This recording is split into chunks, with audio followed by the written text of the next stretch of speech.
માતા પિતા પોતાના સંતાન ભણી ગણીને આગળ વધે તે દિશામાં હંમેશા પ્રયત્નો કરતા હોય છે અને પરિવારના સભ્યો અથાગ મહેનત અને સાથ સહકાર પણ આપતા હોય છે.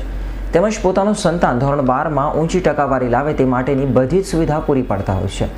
ત્યારે આપણે એક વિદ્યાર્થિનીની વાત કરીએ છીએ કે જે પરિવારના 7 સભ્યોને સંભાળીને પણ ધોરણ 12 કોમર્સમાં ઝળહળતું પરિણામ લાવી હતી.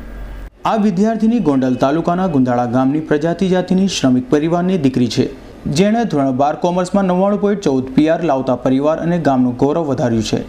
ગોંડલની ગંગોત્રી સ્કૂલની છાત્રા ખોંખર કિંજલ રાજેશભાઈએ ધોરણ 12 કોમર્સમાં પરિવારની સાર સંભાળ રાખીને પણ ઝળહળતું પરિણામ મેળવતા સમાજમાં એક નવો ચીલો ચિતર્યો છે.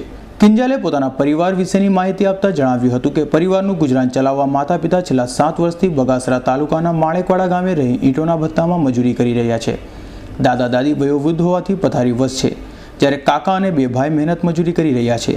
કિંજલનો નિત્યક્રમ સવારના 3 વાગ્યાથી શરૂ થઈ જતો હતો. સવારમાં 3 વાગ્યે ઉઠી પહેલાં 2 કલાક વાંચન કરતી હતી અને ત્યારબાદ ઘરની સાફ સફાઈમાં લાગી જતી. ઘરની સાફ સફાઈ પતે એટલે પરિવારની રસોઈ બનાવવામાં લાગી જતી હતી.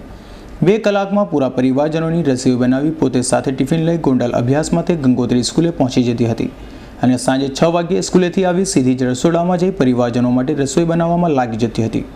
ઘરનું કામ પતાવી રાત્રે 9:30 વાગ્યે લેસન અને વાંચનમાં પડી જતી હતી.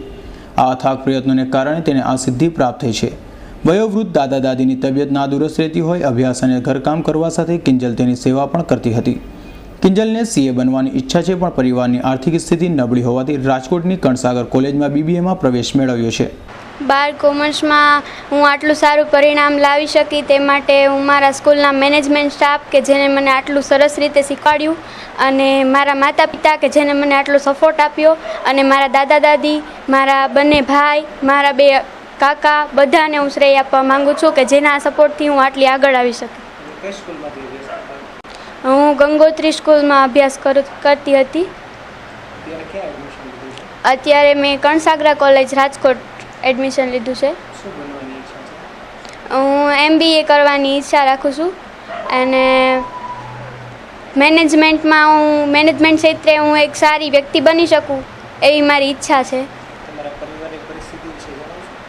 મારા પરિવારની પરિસ્થિતિમાં મારા મમ્મી ને પપ્પા એ 12 ગામ છે 8 વર્ષથી. તેઓ ત્યાં મજૂરી કામ કરે છે અને અહીંયા અમે મારા અંકલ સાથે તથા મારા દાદા દાદીને અમે બધા સાથે રહીએ છીએ અને તે બધા અમને સારો સપોર્ટ આપે છે.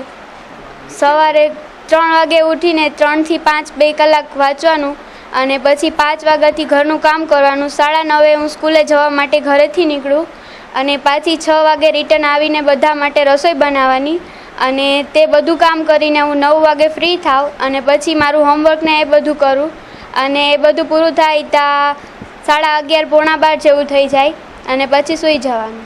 ઘરના સભ્યો માટે હું તે લોકોની રસોઈ બનાવું છું, તેમના કપડાં ધોવાના, બધું કામ કરવાનું, અને તે લોકો મને એટલા વાલથી રાખે બી છે કે મને કોઈ દિવસ એમ નથી થવા દીધું કે મારા માતા પિતા બહાર છે તો મને કંઈ ખોટ હોય એમ. દાદીમાં બી 3 વર્ષથી બીમાર છે, તેમને પગમાં તકલીફ છે, તે ચાલી નથી શકતા, અને તો પણ તે મને એટલો સપોર્ટ કરે છે એમ. ખોખર કિંજલ ધોરણ 8થી મારી સ્કૂલમાં અભ્યાસ કરે છે. હમણાં 12th કોમર્સની એક્ઝામ પહેલાં અમે એમના ઘરની મુલાકાતે આવેલા, ત્યારે રિયલ સ્ટોરી અમારી સામે ફેસ થઈ. ખરેખર એ દીકરી જે ઘરમાં છે તેમાં ફિમેલ તરીકે એ એક જ છે. એના દાદીમાં છે પણ એ બુઝુર્ગ છે. ઘરની અંદર 7 સભ્યો છે અને 7 સભ્યોની તમામ ગૃહિણી તરીકેની જવાબદારી આ દીકરી નિભાવે છે.